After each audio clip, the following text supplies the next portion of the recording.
한 부자가 있었습니다. 그는 이미 부모로부터 엄청난 재산을 물려받았습니다. 그런데도 열심히 공부를 했고 최선을 다해서 부모님의 기업을 더 크게 키워나갔습니다. 이미 엄청난 재산을 가지고 있었고 또 사업을 시작했기 때문에 아니나 다를까 사업이 너무나 잘 되는 겁니다. 생각해도 이런 성공 신화가 없을 정도로 잘 나가는 겁니다. 신문과 방송에서 기대되는 사업가로 선정되고 온라인상으로 엄청난 인기와 또 주문이 폭주하기 시작합니다. 그러면서 아버지의 업적을 뛰어넘는 사업가가 됐습니다. 잘 되다 보니 회사를 이제 확장해서 이전을 해야 했고요. 그리고 공장도 크게 늘렸습니다. 폭발적인 이 수요를 맞추기 위해서 일주일 24시간을 쉬지 않고 공장이 풀 가동되고 함께 일하는 사람들이 수백 명에서 수천 명 그리고 만 명이 넘어섰습니다. 거대한 기업으로 성장하게 되었습니다. 창고를 전국 각지에 늘려 나가게 됐고요. 그래도 그 많은 수요를 감당할 수 없을 정도였어요. 새롭게 세운 창고에는 쌓아둘 곳이 없을 정도로 가득 채워졌습니다. 그리고 혼자서는 더 이상 경영할 수 없는 회사가 되어서 전문인 경영인들을 영입하고 그리고 회사를 더 크게 성장시켜 나아갔습니다. 본인도 열심히 공부해서 최고 경영자 과정에 지원을 했고 또 최고급 빌라도 사고 또 자녀를 명문 사립학교로 입학시키고 최고급 세단 타고 다니고 전용기까지 둘 정도로 어마어마하게 커졌어요. 그리고 주일이 되면 교회에 갑니다. 교회에 가니까 성도들이 줄줄줄줄 따라다니면서 존경을 표하고 그의 업적을 칭송합니다. 어떻게 하나님을 믿으면 그렇게 부자가 될 수 있습니까? 어떻게 하나님을 믿으면 그렇게 성공할 수 있습니까? 하면서 그렇게 묻습니다. 겉으로는 아닙니다. 제가 한 것이 아닙니다. 복 주신 것입니다. 라고 하면서도 속으로는 이렇게 생각합니다. 그래도 내가 애쓰고 고생해서 이룬 업적이 아닌가? 내 실력으로 여기까지 온 것은 틀린 말은 아니지 않는가? 아버지께 받은 유산보다 더 크게 성공을 했으니 이 정도면 잘 산 거 아닌가 생각을 합니다. 그러면서 좀 누리면 어떤가? 성공을 했는데 좀 즐기면 어떤가? 이게 다 내 건데 라는 생각을 하는 거예요.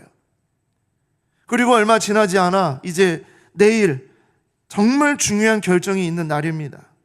가진 재산의 모든 것을 다 들여서 회사 역사상 가장 큰 결정을 해야 되는 날이 다가왔습니다. 세계의 기업들이 그 회사를 주목하고 있습니다. 그는 모든 준비를 마쳤습니다. 그리고 잠자리에 누웠는데 잠이 오질 않는 거예요. 이것만 성사되면 우리나라 최고의 갑부가 될 뿐만 아니라 전 세계가 주목하는 신화를 달성하게 되는데 갑자기 무릎을 꿇습니다. 하나님, 이 것만 잘 되게 해주세요. 이 것만 성공하면, 이 것만 끝나면 이거 다 하나님이 하신 거라고 자랑할 수 있으니까 이 것만. 그러면서 그렇게 자리에 눕습니다. 그 사람은, 그리고 그 사람을 바라보는 모든 사람들은 그 사람이 정말 큰 믿음을 소유한 사람이라고 생각을 합니다. 하지만 그는 그렇게 누워서 다시는 일어나지 못합니다. 영원히. 이 사람의 이름이 누구냐면 누가복음 12장에 등장하는 한부비라는 회장의 이름입니다. 한 부자의 비유, 한부비. 제가 누가복음 12장에 말씀하신 예수님의 이 비유를 현대판에 맞게 임의로 한번 각색을 해봤습니다. 그런데 이 이야기는요, 지금도 그렇지만 당시에 이 이야기를 들은 사람들은 정말 충격을 받을 수밖에 없었다. 왜냐하면 이 이야기 속에는 예수님이 숨겨놓은 반전이 있었기 때문이에요. 그게 뭐냐? 그것은 지금도 마찬가지지만 무엇이 정말 크고 중요한 것인지, 진짜 잘 사는 것이 무엇인지, 이것에 대한 개념이 완전히 뒤집어지는 이야기이기 때문이에요. 예수님 곁에 수만 명이 모였습니다. 제가 말씀드리는 것이 아니라 말씀에 적혀 있어요. 수만 명이 모였어요. 발을 디딜 틈이 없을 정도로 사람들이 몰렸어요. 예수님의 인기는 정말 지금 BTS 아무것도 아니에요. 어마어마한 인기를 몰고 정말 이 이스라엘과 팔레스타인의 모든 지역이, 완전 갈릴리의 모든 지역이 완전 예수님의 이름으로 완전히 도배가 될 정도로 그렇게 유명해졌습니다. 제자들은 얼마나 놀랐는지 모릅니다. 예수님 보세요. 이 사람들을 보세요. 정말 주님 대단해요. 주님 정말 최고의 능력자예요. 주님 같은 인플루언서가 없어요. 막 그러면서 막 제자들은 흥분했을 거예요. 그런데 예수님은 수만 명의 무리가 몰려 있지만 예수님의 이야기는 바로 곁에 있었던 몇 명 되지 않은 제자들을 향합니다. 이것이 누가복음이 우리에게 계속 말하고 있는 이야기예요.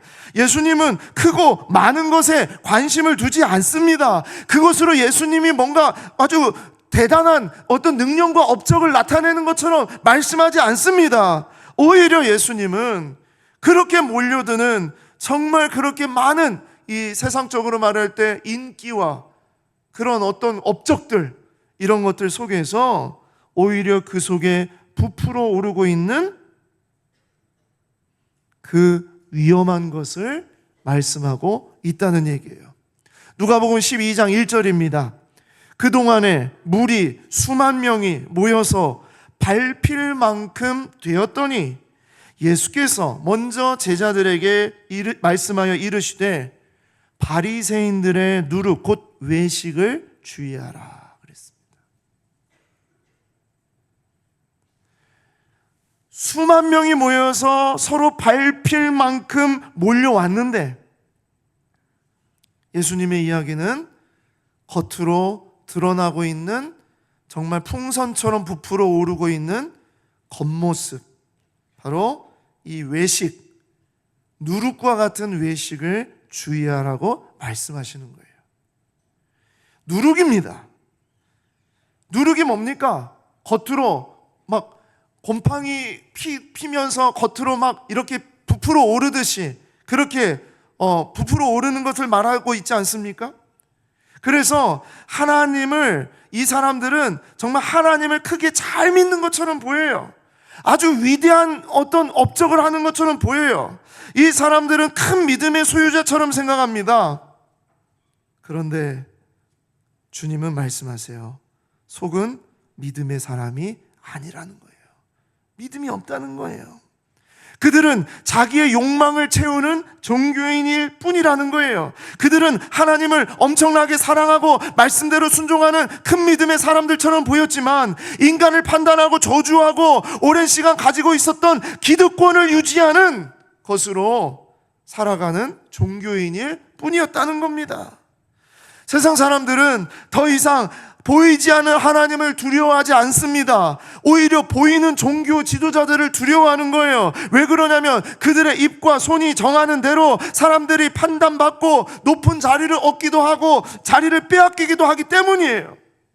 그러니까 종교 지도자들 같이 그 사람들이 진짜 큰 믿음을 가진 자들이고 그 사람이 힘을 가진 자들이고 그 사람이 권력을 쥔 자들이고, 그러니까 그들은 하나님이 능력을 주셨다라고 생각하게 만들어버리는 바로 그런 사람들이었다는 겁니다. 그래서 사람들은 보이지 않는 하나님을 두려워하지 않습니다. 오히려 종교인들을 두려워합니다. 눈밖에 날까봐 염려합니다. 종교인들에게 잘 보이려고 안간힘을 씁니다. 그리고 그것이 진짜 믿음인 줄 압니다. 예수님은 바로 그 현상 앞에 찬물을 끼얹으시는 거예요. 누가복음 12장 4절에서 5절입니다. 내가 내 친구 너희에게 말하노니 몸을 죽이고 그 후에는 능히 더 못하는 자들을 두려워하지 말라. 세상에서 말하고 있는 압제하고 힘으로 가지고 누르고 어떤 권력으로 자기가 정말 대단한 어떤 위인인 것처럼 말하는 그런 사람들을 두려워하지 말라. 진짜 두려워할 자는 마땅히 두려워할 자를 내가 너희에게 보이리니 곧 죽인 후에 또한 지옥에 던져 넣는 권세가 있는 그를 두려워하라. 내가 참으로 너희에게 이르노니 그를 두려워하라. 진짜 두려워야 할 하나님을 두려워하지 아니하고 세상에서 말하고 있는 어떤 그런 권력의 정점에 서 있는 사람들을 두려워하는 존재들이요, 정신 똑바로 차려야 된다. 그것이 바로 누룩이다. 누룩. 누가복음 12장 11절입니다. 사람이 너희를 회당이나 위정자나 권세 있는 자 앞에 끌고 가거든 어떻게 무엇으로 대답하며 무엇으로 말할까 염려하지 마라. 두려워하지 말라는 거예요. 하나님께서 보시는 믿음이 큰 자는 이 세상이 말하고 있는 큰 믿음을 가진 자와는 전혀 다르다는 거예요. 세상에 말하고 있는 믿음이 큰 자, 세상이 말하고 있는 정말 위대한 어떤 종교자, 그런 사람들의 위대한 그런 믿음을 가진 큰 믿음을 가진 자가 아니라는 거예요. 하나님이 바라보시는 믿음이 큰 자는 완전히 반대라는 얘기입니다. 자, 그러자 무리 중에 한 사람이 등장합니다. 이 사람은 예수가 믿음이 큰 자라고 생각했고 예수님의 권력, 예수님의 힘, 예수님의 능력을 옆에서 보았으니까 이 예수님 앞에 나와서 주님 앞에 자기의 어려움을 고백합니다. 주님 앞에 나오는 것은 괜찮아요. 좋아요. 그런데 이 사람은요, 이 믿음이 큰 자이신 예수님, 능력자이신 예수님을 이용해서 자기의 문제를 해결하려고 합니다. 세력화된 종교인도 문제지만 그런 세력을 의지하고 자기의 문제를 해결하는 것도 문제예요. 누가복음 12장 13절 14절입니다.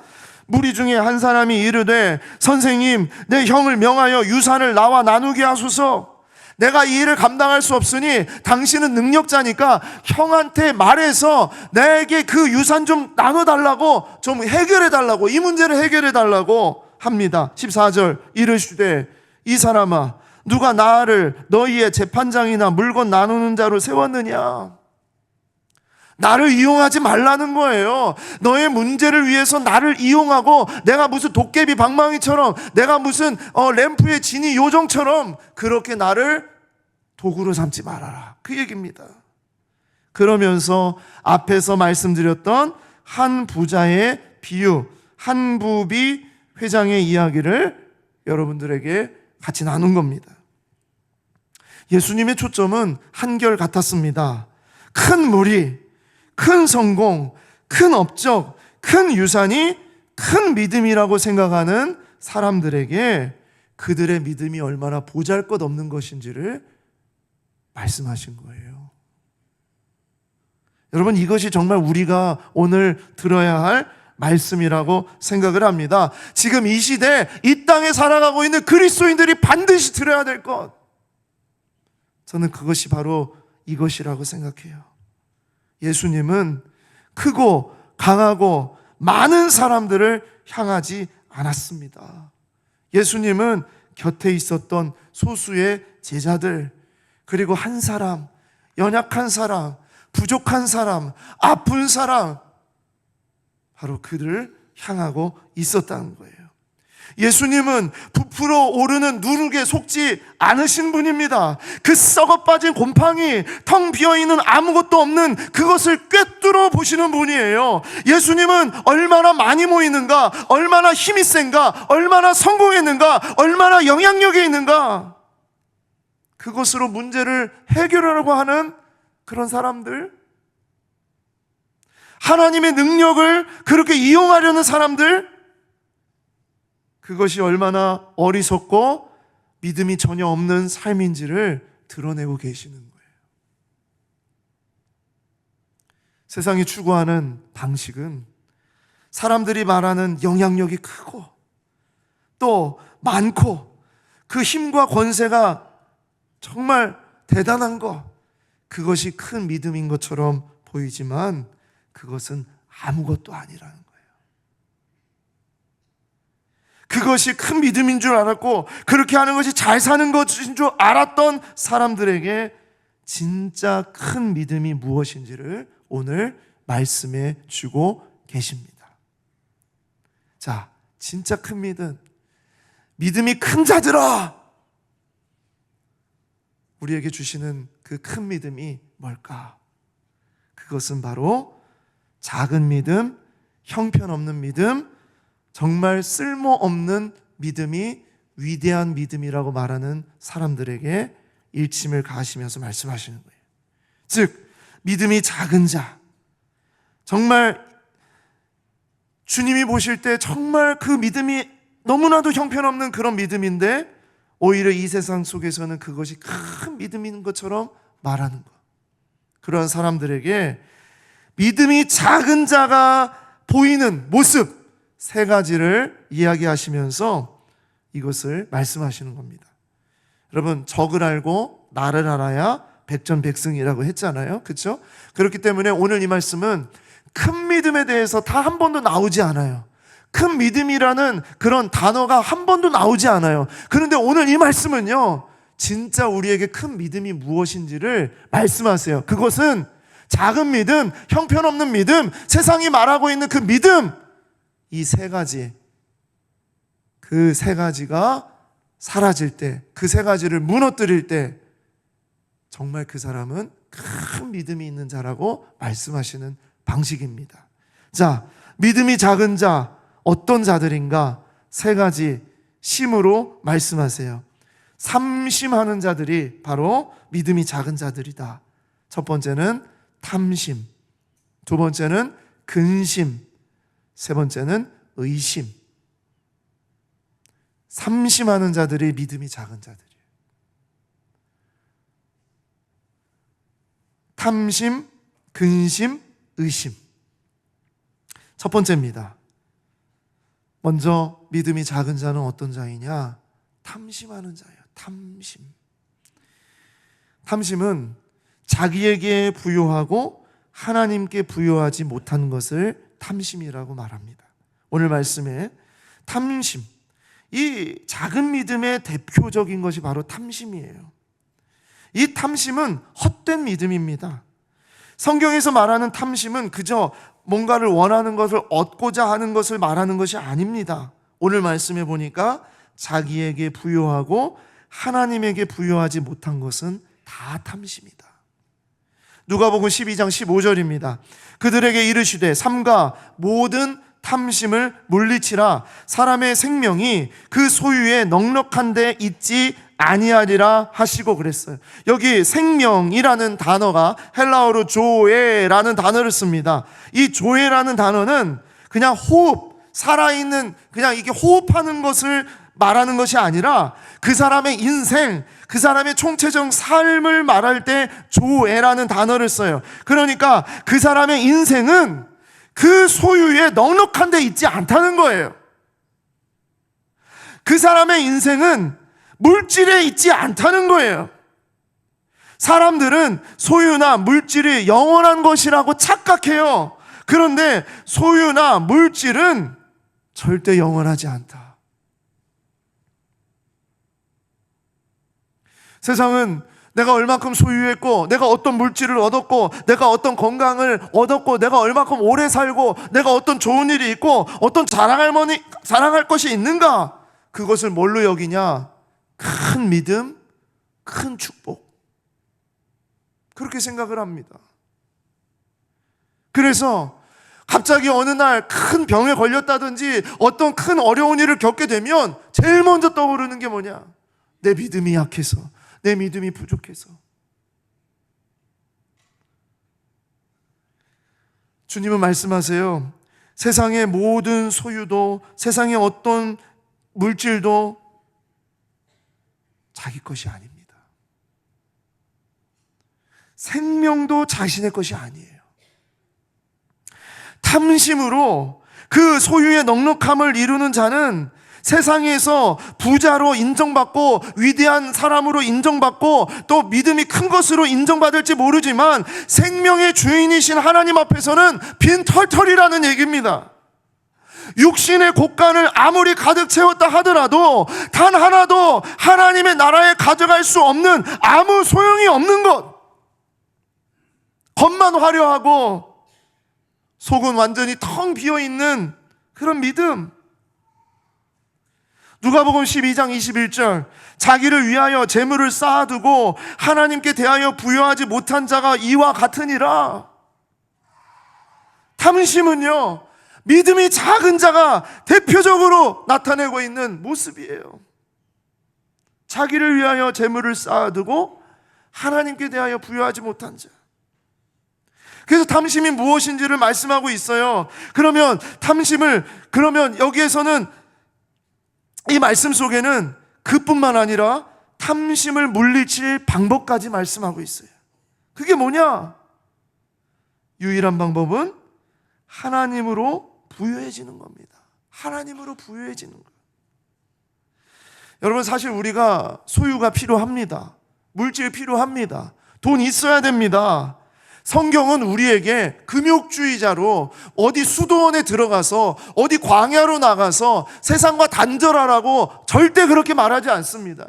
돈이 필요합니다. 물질이 필요합니다. 건강도 있어야 합니다. 우리에게 또 이런 사역을 하기 위해서, 또 이런 가정을 돌보기 위해서, 또 이렇게 하나님의 일을 감당하기 위해서 그런 것이 반드시 있어야 되죠. 그런데 하나님께 대하여 부여하지 않으면서 그것을 주장하고 그것을 원하는 것은 다 탐심이라는 거예요. 그래서 이게 내가 지금 원하는 이것이 탐욕인지 탐심인지 아니면 진정 주님이 기뻐하시는 믿음인지, 그것을 사실 우리가 늘 점검해야 돼요. 이것이 나를 위하여 쌓는 재물인지 아니면 하나님에 대한 부요함인지, 그 중심이 어디로 향하고 있는지 점검해야 됩니다. 오늘 말씀은 날마다 우리가 하나님께 대하여 부요해야 한다고 말하고 있습니다. 그러면 하나님께 부요한 것은 뭘까요? 하나님께 부요하다는 것은 하나님으로 내 삶을 채우는 것이죠. 하나님으로 내 삶을 채우는 건 뭘까요? 하나님과의 친밀한 관계를 갖는 거, 하나님과의 교제의 시간을 갖는 거, 하나님의 말씀을 붙잡는 거, 하나님께 드리는 기도의 시간을 갖는 것, 나의 만족과 유익을 위해서 하나님을 이용하고 하나님을 내가 이용해서 도구로 사용해서 끌고 가는 것이 아니라 하나님에게 초점을 맞춰서 하나님이 원하시는 것이 무엇인지를 생각하고 고민하고 나아가는 삶이 하나님을 부요하게 하는 삶이에요. 물질이 많아서, 가진 것이 많아서, 권력이 있어서 그래서 내가 정말 대단한 믿음이 아니라 진짜 큰 믿음은요, 날마다 하나님을 위한 삶으로 고민하고 하나님을 내 삶에 채워가는 것을 늘 몸부림치는 삶. 보이지 않지만, 드러나지 않지만, 아무에게도 자랑할 것이 하나도 없지만, 그것이 진짜 큰 믿음이라는 거예요. 두 번째로, 작은 믿음을 가진 자는 어떤 모습을 갖게 되는가? 근심입니다. 근심은 나의 목숨과 나의 몸을 위해서 염려할 때 근심이 일어납니다. 근심은 염려에서 나옵니다. 염려를 여러분들이 한자를 찾아보시면 생각할 염자에 생각할 려자를 사용합니다. 염려는 생각하고 계속 그거에 생각을 하게 될 때 염려가 일어나요. 나의 목숨과 나의 몸을 위해서 생각하고, 나를 위해서 생각하고, 나를 위해서 또 생각하고, 나를 위해서 생각하면 그건 염려가 됩니다. 그러면 그 염려가 뭘로 바뀌어지느냐? 속을 태우거나 우울해지게 되는 근심으로 바뀌게 되는 거예요. 누가복음 12장 22절부터입니다. 또 제자들에게 이르시되, 그러므로 내가 너희에게 이르노니 너희 목숨을 위하여 무엇을 먹을까? 몸을 위하여 무엇을 입을까? 염려하지 말라. 까마귀를 봐라. 심지도 않고 거두지도 않고 골방도 없는데 하나님이 다 기르시지 않냐? 너희는 새보다 얼마나 더 귀하냐? 새들이 염려하지 않는다는 거예요. 근심하지 않는다는 거예요. 그리고 또 너희 중에 염려함으로 그 키를 한 자라도 더 할 수 있느냐? 키를 자라게 할 수 있느냐? 여기서 말하는 키는 그냥 우리의 이런 어떤 이 몸의 키를 말하는 것뿐만 아니라 이것은 생명을 말합니다. 연장할 수 있느냐? 연수를 늘릴 수 있느냐? 없다는 거예요. 그런데 뭐라고 말해요? 그 가장 작은 그런 일도 하지 못하면서 어찌 다른 일을 염려하느냐? 누가복음 12장 27절입니다. 백합화를 생각하여 보라. 실도 만들지도 않고 짜지도 아니하느니라. 들판에 피어있는 저 풀들이, 들판에 자라고 있는 나무들이 염려하는 거 봤느냐? 없다는 거예요. 그런데 솔로몬의 모든 영광으로도 입은 것이 이 꽃 하나만큼 훌륭하지 못하다. 오늘 있다가 내일 아궁이에 던져지는 들풀도 하나님이 이렇게 입혀주시고 붙잡아주시고 살려주시는데 하물며 너희일까 보냐? 믿음이 작은 자들아. 믿음이 작은 자들은 염려하는 거예요. 이 사람들은 쓸데없이 염려합니다. 염려해서 근심이 쌓이는 자들입니다. 사실 인간은 염려할 수밖에 없는 존재예요. 왜냐하면 인간은 유한적이잖아요. 앞을 내다볼 수 없잖아요. 모든 것을 할 수 있는 능력이 없잖아요. 그래서 인간은요, 염려합니다. 그게 정상이에요. 염려를 할 수밖에 없어요. 하지만 주님은 제자들에게 말하는 거예요. 너희는 염려하지 말아라. 왜냐? 모든 필요를 하시고 공급하시는 하나님이 너희의 아버지가 되시기 때문입니다. 누가복음 12장 29절부터 30절입니다. 너희는 무엇을 먹을까 무엇을 마실까 하여 구하지 말며 근심하지도 말라. 이 모든 것들은 세상 백성들이 구하는 것이다. 세상 사람들은 염려할 수밖에 없다.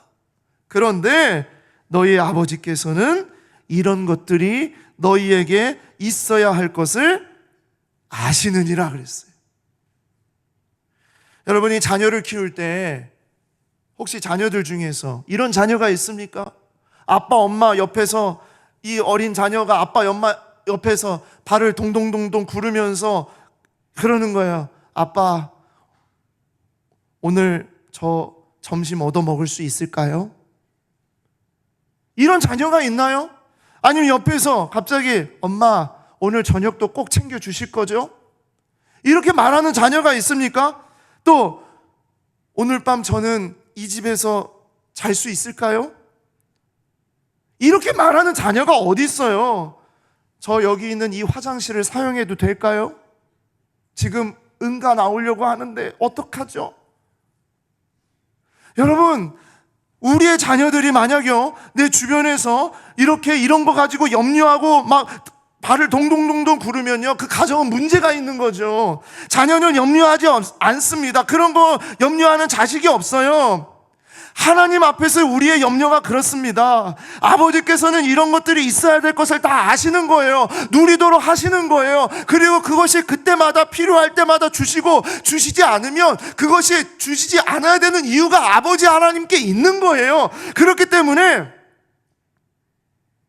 자녀인 우리는요 이 모든 것에 대하여서 무엇을 먹을까, 무엇을 마실까, 무엇을 입을까 이런 것에 대해서 염려하는 것, 그것은 자식이 해야 될 염려가 아니라는 거예요. 염려하지 말아라. 정말 믿음이 작은 자가 염려를 한다는 거예요. 염려하지 말아라. 그러면 염려하지 말면 뭐 합니까? 염려하지 말고 누가복음 12장 31절 다만 너희는 그의 나라를 구하라. 그리하면 이런 것들을 너희에게 더하시리라. 염려하지 말고 그런 거, 너가 지금 필요로 하는 거, 너가 정말 있어야 될 거, 그런 거에 대해서 염려하지 말고 진짜 네가 해야 될 구하는 것은 하나님의 나라를 구하라는 거예요.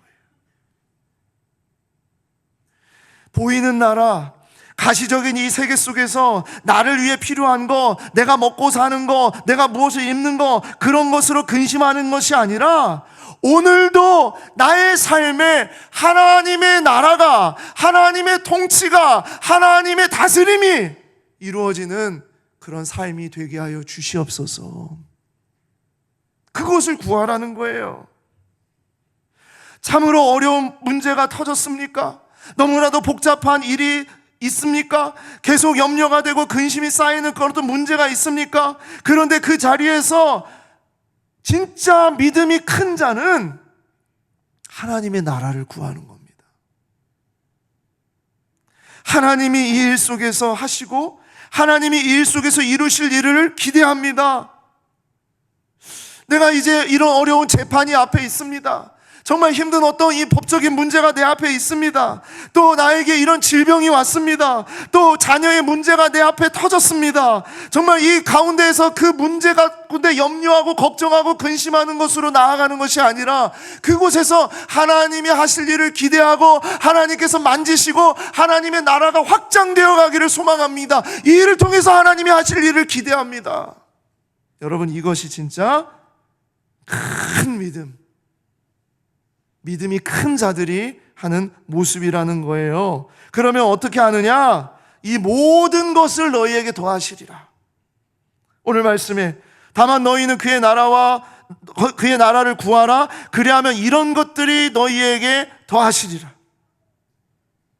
무엇을 먹을까? 무엇을 마실까? 세상 살아가는데 필요한 것들이 이런 것들이에요. 이런 것들을 어떻게 하신다고요? 그냥 더해 주신다고요. 누가복음 12장 31절의 말씀을 현대인의 버전으로 읽으면 이렇습니다. 너희는 먼저 하나님의 나라를 구하여라. 그러면 이 모든 것을 너희에게 덤으로 주실 것이다. 다른 것들, 필요한 것들은 덤으로 주실 것이다. 다른 성경은 떨이로 주실 것이다. 곁들여 주실 것이다. 그거 그냥 주실 것이다. 그런 얘기예요. 그냥 주실 거, 당연한 거, 이거 그냥 정말 내 건데 그거 가지고 염려하는 자식이 없듯이 우리가 하나님 앞에 구할 것은요, 근심이 아니라는 거예요. 염려가 아니라는 거예요. 하나님의 나라, 이 일을 통해서 하나님이 어떻게 통치하시고 이 일을 통해서 하나님이 어떻게 이루어 가실지 그것을 구해라. 그러면 너희에게 필요한 것은 하나님이 알아서 다 공급해 주시겠다. 세 번째로, 작은 믿음을 가진 자는 어떤 모습인가? 의심입니다. 의심. 이 의심은 적은 무리라 무서워하는 것, 그리고 아버지를 의심하는 것, 이렇게 표현해 봤어요. 제가 누가복음 12장 32절 한번 보겠습니다. 적은 무리여 무서워 말라. 너희 아버지께서 그 나라를 너희에게 주시기를 기뻐하시느니라. 저는 이 구절을 읽는데 가슴에 막 감동이 일어났어요. 주님은 수만 명들이 몰려오고 그 가운데에서 얼마나 정말 위대한 업적을 한 종교 지도자들과 바리새인들과 또 막 정치인들과 뛰어난 사람들과 엄청난 사람들이 그 가운데 너무 많이 있었을 거 아니에요. 그런데 그 사람들에 비하면 옆에 있는 이 제자들은 얼마나 연약해요.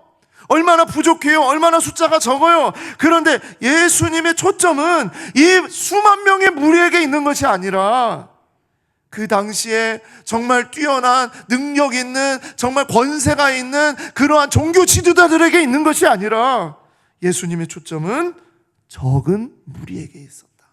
적은 무리에게 있었다. 적은 무리여 무서워 말라.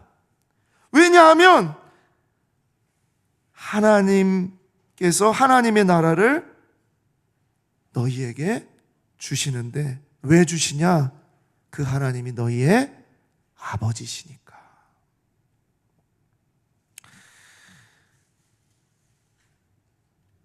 주님은 완전히 다른 관점으로 말씀하고 계시는 것이죠. 적은 무리여 무서워 말라. 작고 연약한 제자들, 힘이 없고 무서워하는 제자들에게 이렇게 말씀하십니다. 너희 아버지께서 그 나라를 너희에게 주시기를 기뻐하시느니라. 만왕의 왕이시요 전능하신 하나님은 그 작고 연약한 제자들의 아버지가 되시기 때문에 아무리 수만 명과 아무리 많은 인구와 많은 사람과 그리고 많은 업적과 정말 아주 높은 자리에 있는 사람들이 아무리 많다 하더라도 두려워하지 말아라. 아버지는 아버지의 상속을 아버지 나라의 자녀들인 바로 너희에게 주시기를 기뻐하신다. 그냥 주시는 것이 아니라 기쁨으로 주시는 거예요. 여러분, 이것이 진짜 이 세상이 말하는 큰 믿음을, 세상이 말하는 큰 믿음을 뒤집어 엎는 자녀들의 위대한 믿음입니다.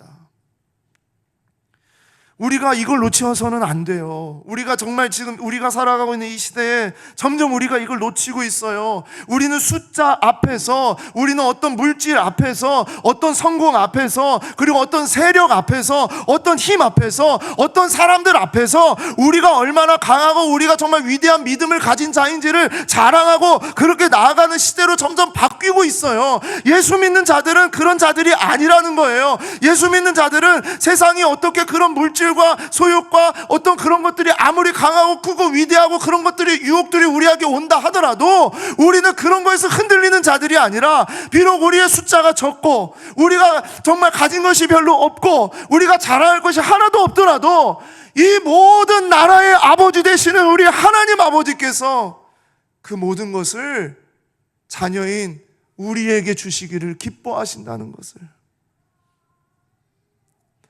그것을 붙잡고 살아가는 거예요. 이것이 진짜 이 세상을 정말 살아가는 가장 크고 위대한 믿음을 지닌 자들의 모습입니다. 제가 몇 번이나 말씀을 드렸는데, 놀이터에 가서 아이들과 함께 이렇게 놀이터에서 막 뛰어놀고 그럴 때요, 정말 이 놀이터에서 모든 놀이기구를 마음껏 타고 막 뛰어다니는 애들은 등치가 큰 애들이 아닙니다. 아빠랑 온 꼬마들이 마음껏 뛰어다녀요. 아빠랑 온 꼬마들. 아이들이 아무 많아도, 자기보다 등치가 2배, 3배 큰 애들이 있다 하더라도 아빠랑 함께 온 꼬마는요, 그냥 막 그 사이를 비집고 막 들어가가지고 막 미끄럼틀 지 마음대로 막 타고 막 뛰어다니고 그래요. 왜? 아빠가 있으니까. 아빠가 있으니까. 우리 아빠가 여기 있으니까요. 그런데 온 우주의 주인이시며 만왕의 왕이신 하나님께서 나의 아버지가 되어주시는데, 우리는 여전히, 우리는 정말 어리석고 바보 같은 모습으로, 내 모습이 작다고, 내 숫자가 적다고, 내 힘이 약하다고 두려워하고 무서워하고 심지어 아버지를 의심해요. 아버지를 의심해요. 아버지는 자녀를 조건으로 사랑하지 않아요. 아버지는 그저 내 자식이니까 사랑하는 거예요. 내 거니까, 내 전부를 다 주어도 바꿀 수 없으니까, 내 생명을 다 내어줘도 아깝지 않으니까. 그 아버지가, 그 하나님이, 온 우주의 왕이신 그 하나님이 나에게 하나님의 나라를 주시기를 기뻐하세요. 사랑하는 성도 여러분, 오늘 말씀 속에 단 하나도 큰 믿음의 사람을 말씀하지 않아요. 다 작은 믿음, 연약한 믿음, 정말 거품만 있는 믿음. 그런데 이 속에는 우리 주님의 마음이 있는 거예요. 너희는 작은 믿음을 갖지 말고 믿음이 큰 자들이 되어라. 정말 믿음이 큰 자들이 되어라. 작은 믿음을 가진 자가 아니라 큰 믿음을 가진 자들이 되어라 라고 말씀하시는 거예요. 저는 오늘 이 말씀을 보면서 믿음이 큰 자가 되기를 소망합니다. 여러분도 정말 믿음이 큰 자가 되시기를 원합니다. 믿음이 큰 자가 되는 것은 믿음이 작은 자의 모습을 버리는 거예요. 탐심, 근심, 의심 버리는 거예요. 그것으로 우리의 믿음을 말하지 않아요. 우리 주님은 탐심과 근심과 의심을 버렸을 때 정말 우리의 믿음이 큰 자라고 말씀하시는 거예요. 이 시대에 주님이 부르실 겁니다. 믿음이 큰 자들아. 그때에 이 자리에 있는 여러분과 제가 아멘! 아버지! 저 여기 있어요! 하면서 달려나아가는 우리 모두가 되기를 소망합니다. 기도하겠습니다.